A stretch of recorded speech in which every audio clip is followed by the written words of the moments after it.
kalesa lang to sa kataong pwedeng gulahan. Ito yung pinakasentro po ng mga lumang bahay.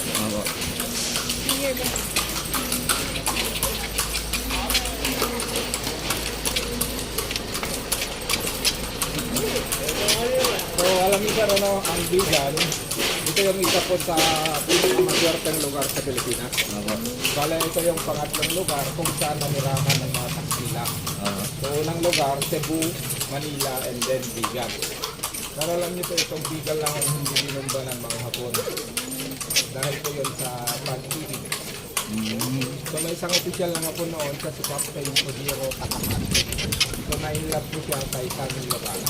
Kaya po si Mama Adela Tolentino. Kaya alam niyo sir ma'am, kung bubumbay nilang Bigan, madadamay pa yung pamilya ng Hapon. Kasi nagkaroon po sila ng dalawang anak. Kaya ang ginawa na lang po, in-spare na lang po itong Bigan. So ang dito ngayon, meron ka na walang na dalawang na lumang bahay po dito sa Bigan. Kaya alam niyo sir, nagkaroon na rin ng batas dito sa Bigan na lahat po ng mga lumang bahay kailangan ito sir. Pwedeng restore nito pero kailangan pa rin ng design luma. And then pag nagpatayo ka rin ng bahay, lalo na dito sa heritage site, kailangan luma pa rin ang design. Kasi alam niyo rin po ang Bigan, ito ay nakalagito sa UNESCO World Heritage City dito sa Pilipinas. Itong Bigan lang po ang nakalit sa UNESCO.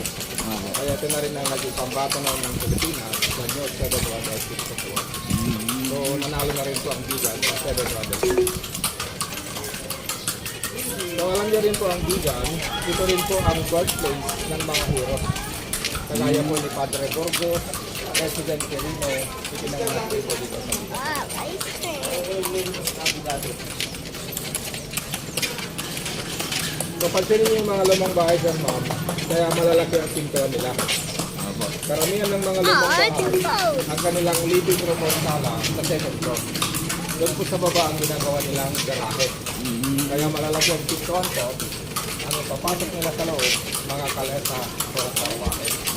Kasi that time sir ma'am, wala pang masyadong may mga sasakyan mga araw. Kaya ito yung gamit ko sa kapatid. Kasi yung baba ng bentana to, katulad yan, may baluster, yung iba naman grill. Ang tawag po yan, ventanilla. Ang purpose ng ventanilla sir ma'am, pag mayroong parada o posisyon, yung mga bata na hindi makaabot sa bentana, yan ang bubuksan nila para dyan sila manood.